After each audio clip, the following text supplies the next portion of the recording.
La pensión de alimentos es aquella asignación económica que realiza el padre o la madre que no tiene la tenencia de su menor hijo.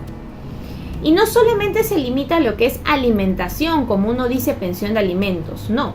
Esta pensión abarca otros conceptos que también son importantes para el desarrollo de este ser humano, porque el legislador ha previsto de que el padre o la madre que no tiene a su cargo a su hijo en tenencia se encuentra obligado a proveer todo lo que requiere este menor de edad. ¿Y qué es lo que abarca? Abarca, aparte de alimentación, abarca vivienda, entretenimiento, asistencia médica, asistencia psicológica, el colegio, todo lo que tiene a ser temas educativos en sí, porque en algún momento el menor va a egresar del colegio y luego va a querer postular para alguna carrera técnica o una carrera universitaria. Todos esos conceptos abarca lo que es la pensión de alimentos.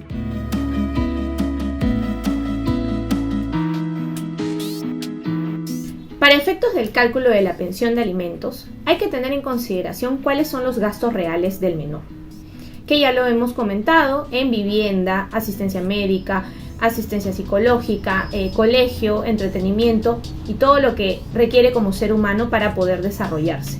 Por otro lado, vamos a tener en consideración los ingresos también del padre o madre aportante.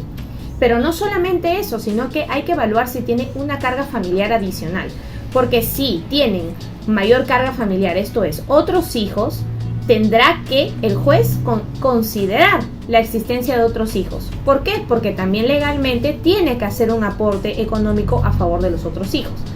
En ese sentido, va a ser muy importante determinar si hay carga o no familiar.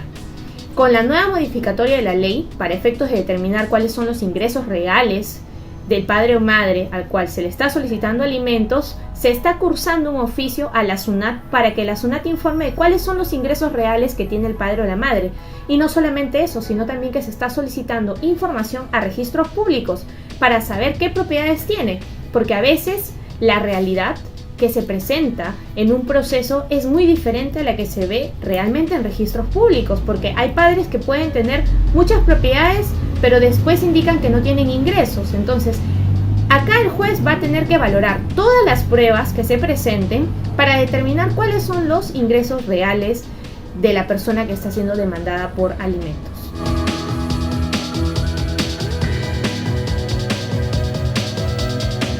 No, es una situación que todavía no se encuentra regulada por ley, al menos otros países lo tienen regulado, Perú aún no.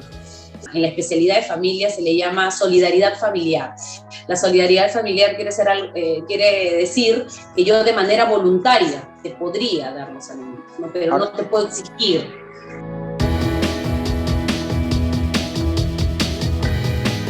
La ley es clara en ese sentido y menciona que es obligación de los padres prestar alimentos a los hijos. Y adicionalmente agrega que los padres están obligados a proveer el sostenimiento, protección, educación, formación de sus hijos menores según sus situaciones y posibilidades. Entonces, la ley es clarísima y habla de padres, lo que incluye a papá y a mamá. La pensión de alimentos se le otorga a aquel padre o madre que vive con el niño. Entonces, ya sea papá o mamá, en la práctica hay muchos padres que tienen la tenencia de sus hijos. Por ende, la mamá es aquella responsable de brindar los alimentos.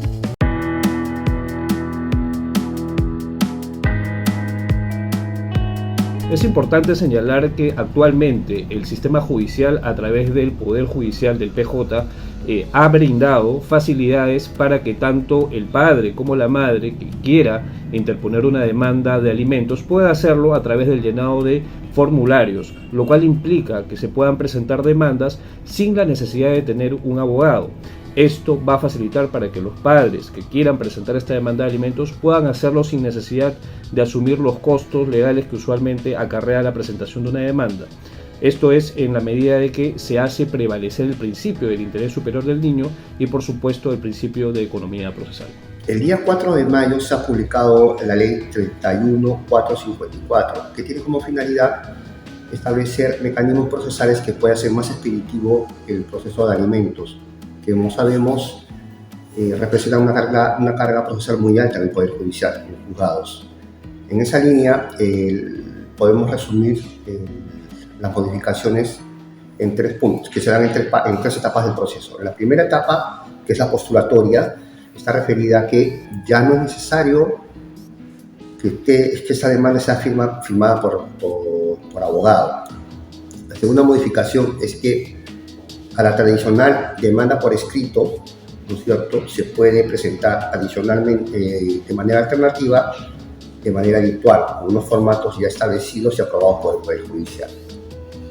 Otra modificación importante en esta etapa postulatoria es que en el caso que el juez considere que la demanda no cumple con un requisito de forma que puede ser subsanado, a pesar de ello admite la demanda, le corta traslado a la parte demandada y le da un plazo adicional a la parte accionante o demandante para que pueda subsanar este defecto, que normalmente son documentales.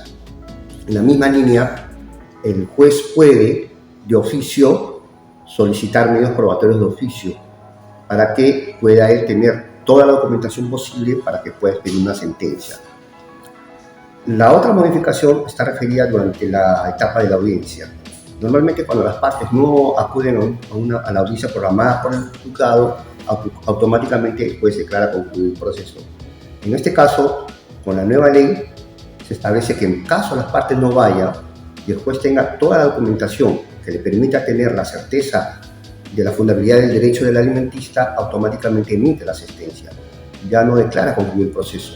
En la misma línea, si el demandado ha sido debidamente notificado y no asiste a la audiencia, el juez tiene que emitir la sentencia inmediatamente, ¿no? Y la tercera etapa está referida a la sentencia en sí. Se señala que el juez debería expedir sentencia de manera oral y a partir de allí establecer si se va a declarar consentida o no la sentencia. Consideramos en términos generales que estos mecanismos procesales solamente van a ser exitosos en la medida que los operadores, en este caso los jueces y los especialistas a cargo de los procesos, puedan aplicarlos y puedan tener también obviamente la ayuda tecnológica y humana para poder agilizar estos procesos que, como hemos señalado, tienen una alta incidencia en la carga procesal.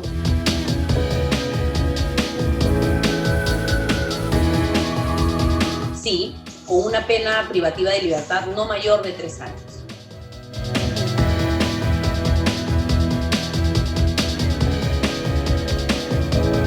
Nuestro ordenamiento legal prevé que todos los hijos son iguales ante la ley.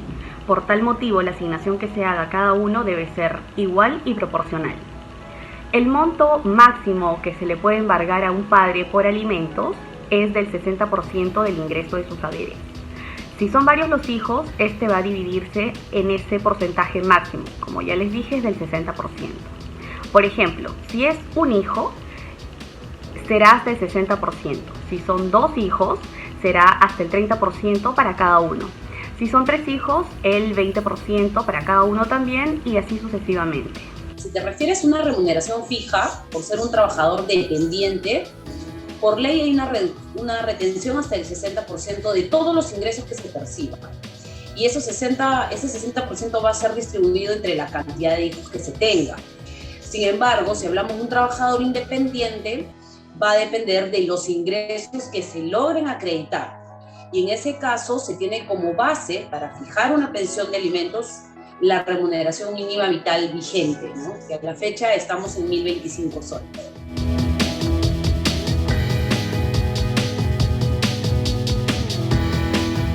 La verdad que no es necesaria una prueba de ADN, es más, la ley te lo menciona y es clara, y hay una figura legal que se llama el hijo alimentista, que se dice que el hijo alimentista es una figura que está regulada en el Código Civil, por el que una persona puede solicitar alimentos del que ha tenido relaciones sexuales con la madre durante la época de la concepción, ¿no? Entonces, tú puedes iniciar un proceso sin tener una prueba de ADN y, bueno, dentro del proceso el demandado podría solicitarla, ¿no? Para ponerle ya sea fin, porque obviamente puede ser que sea su hijo, o en caso no lo sea, bueno, el proceso se archiva y no habría ninguna pensión de alimentos que dar, ¿no?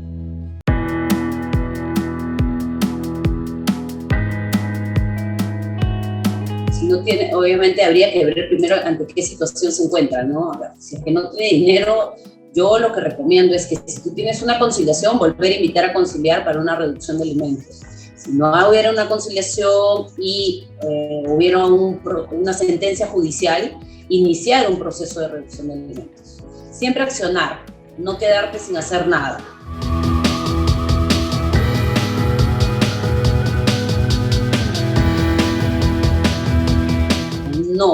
No te pueden exonerar y siempre tienes que dejarlo por escrito, nuevamente, ya sea invitando nuevamente a conciliar si es que tu relación nació de un acta de conciliación, o sea, tu acuerdo nació de una conciliación, y si hay una sentencia que lo ordena, iniciar un proceso judicial de reducción de alimentos.